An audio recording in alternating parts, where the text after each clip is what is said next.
Swanee River. And you, of course, famously appeared live on Jules Holland's show a couple of weeks back. I bet that was nerve-wracking as well, wasn't it? That was very nerve-wracking, And this is but lovely, too, because Jules is... Yeah, he's the best. Yeah. And also, it's a proper music show, you know. Oh, it's so proper, you don't know where to look. That's the Cheltenham Jazz Festival of the telly, isn't it, really? If you like. In many ways. Yeah. And that's a very Jules kind of tune. In fact, the album is very Jules Hollandy. He could have done this album. I actually I give him a doff of the cap in the acknowledgements, because there's no question I owe him a very great deal. He's been Jules has been an inspiration to me. I mean, besides being music that I love, and you know, I buy his records and love them, but he's also been there's something about his spirit which I find very inspiring. And very calm, isn't he? He's a beautiful man. All-knowing. He's a beautiful man. Yeah, very wise. Wise beyond his years. Lynn, do you have a Hugh Laurie moment? Doesn't everyone?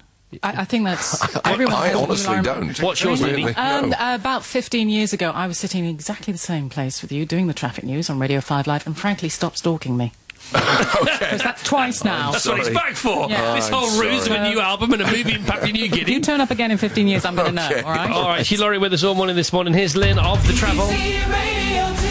Rain in Scotland, so surface water... Anyway, that's what I think. B.B. King, Better Not Look Down. Radio 2, Hugh Laurie with us this morning. Moira Stewart back in position, ready for summer headlines. Ready to go up there, Moira? Yeah. Okay, up against Johnny Saunders.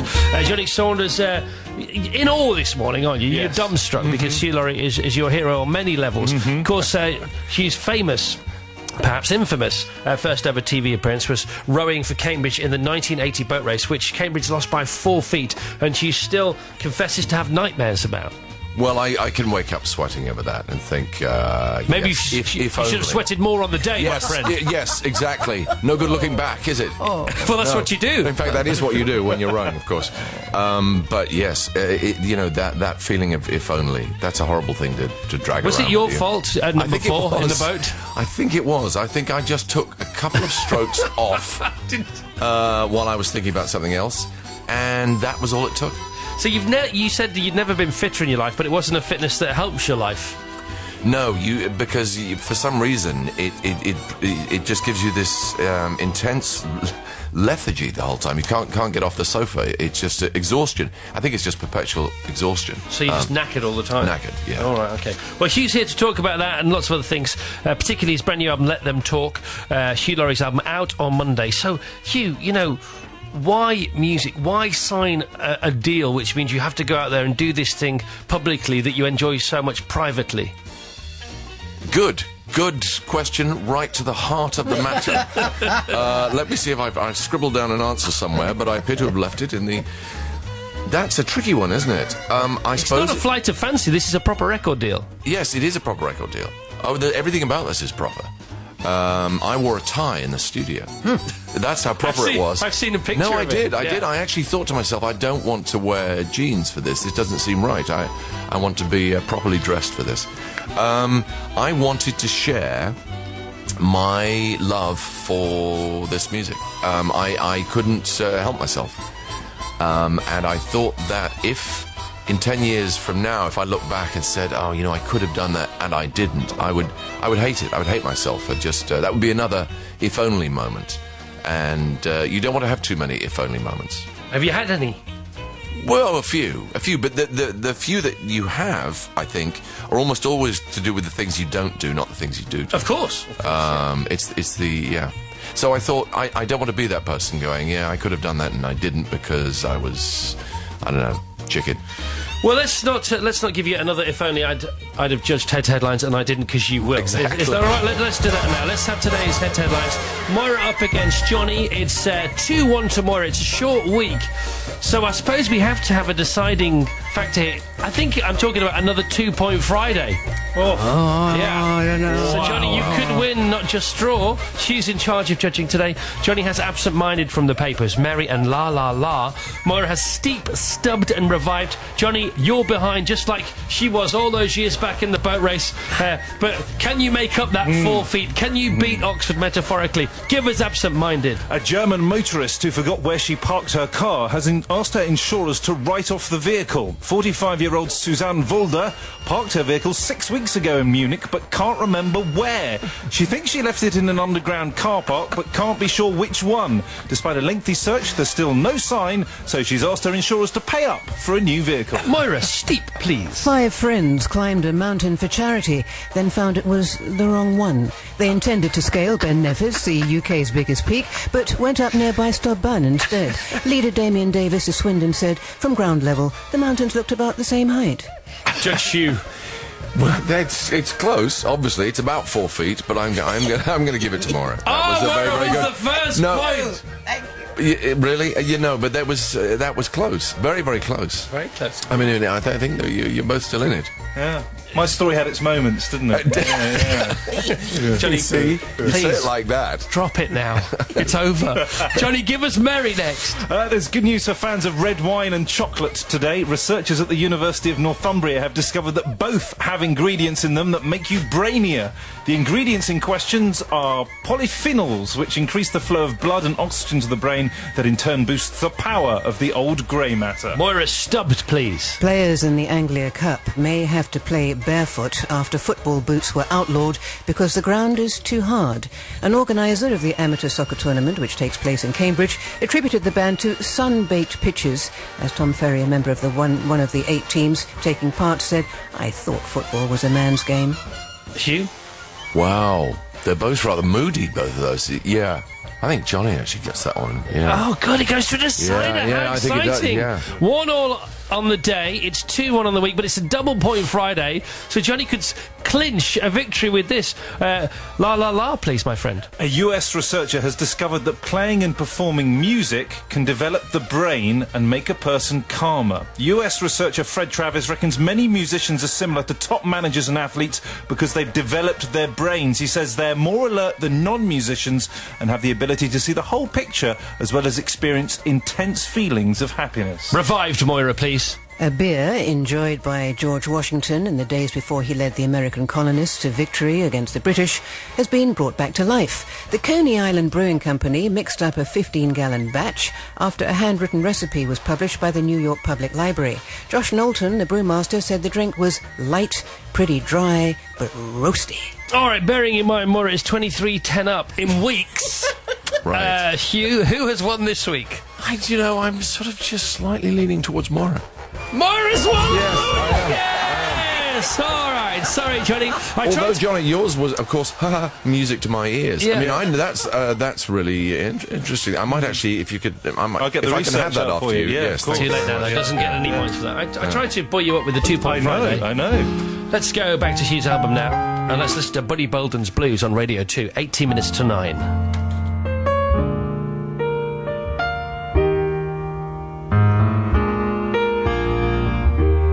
Thought I heard Buddy Bolden say, you're nasty, you're dirty, take it away. You're terrible, you're awful, take it away. I thought I heard him say,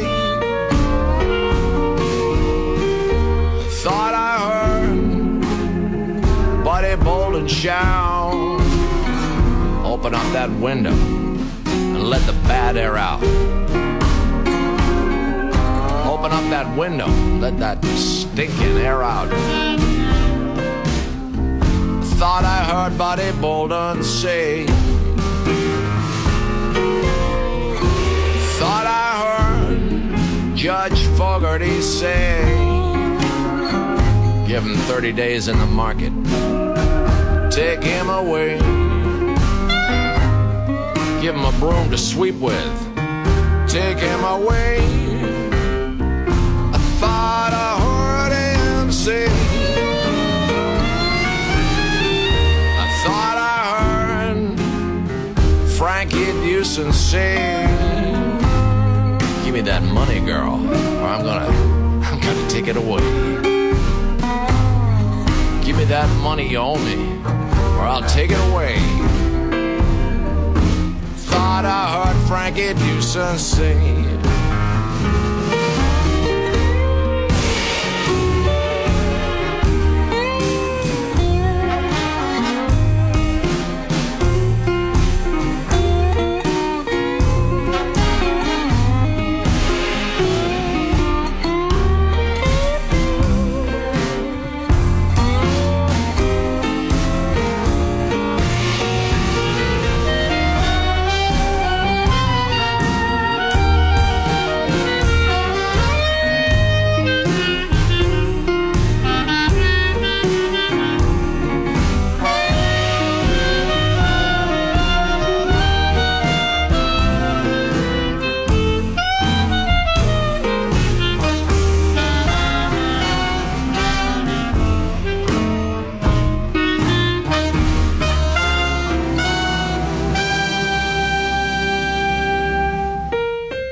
Muddy Bolden's Blues. So you are the opposite of Barry Manilow. In what regard? Well, let me tell you, shall I? Yes. Because when Barry Manilow was here a couple of weeks ago on a Friday for a breakfast, we put his music on. Right. He stood up whilst the music was on and said, "Turn it up, turn it up." And you're like, really? "Please turn it off, turn it off." So he's the opposite of you. You're the Really? opposite of him, yeah. Yeah, he couldn't get enough. Well, I mean, that's great, though, isn't it? It's great. It's just different. I mean, that's how the world is. Yeah, you know? and thank heaven for that. So listen, on this album, Let Them Talk, are there any self-penned tunes? There are no self-penned tunes. Will that was happen? not my... Well, I thought there was no particular call for that. One of the things that I loved about the whole experience was discovering this incredible wealth of beautiful songs that were written, 80, 90, 100 years ago that have just gone unheeded, unheard for so long. And I thought, well, the world doesn't need any more of those. Certainly they don't need any more by me. And the fun of this will be actually just discovering and sort of re-exploring songs that people maybe don't know and should. They should know that Lead Belly was a genius. That should be a known thing, and school children should nod at each other and go, "Yes, Lead Belly was a genius." That should be a given. That's brilliant. That should be taught. So, are you a guy who takes his guitar to set? I do have a little miniature guitar. Yeah. Yes, I only take it on the set. I wouldn't play it in front of people. Although I did actually, my sort of gift to the crew this year was little baby Taylor guitars. So they're all at it now. The whole crew are playing guitars. It's actually I'm slightly regretting it now because it's a bit of a racket.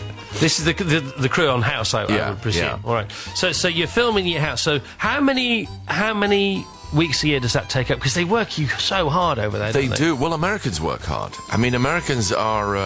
It was a bit of a surprise to me, and not an altogether pleasant one. To discover how hard they work. I go to work about sort of 5:05, 6 in the morning, and all the lights are on. The shops are opening, offices are opening. There's a traffic jam. They're Japanese and then a bit.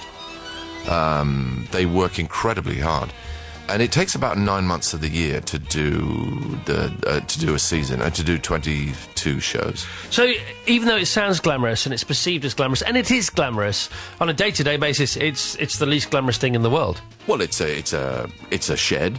It's a large shed with no windows and lots of repetition. It doesn't. Well, of course, I wasn't selling the glamour side of it there in that description. But no, of course, it has its excitements and its satisfactions, which are considerable. I mean, I love doing it. I love the character, and I love I love the stories, and I think the scripts are fantastic. And I'm a very happy fellow. But if you have to think about, is there anything on this earth that gives you so much pleasure that you want to do it for 15 hours a day, every day? I mean, really, even short of, I suppose, eating curry. No, that's the only thing I could think of. We think that might even pale. By the way, let's dispel some myths about California. There's some amazing curry houses there too, aren't there? There are. There really are, actually. But then that's the weird thing about curry, is that even a bad curry is good? Yeah. Whereas I would say bad Mexican food, which is it was the sort of Californian equivalent. Bad Mexican food is bad. Is bad.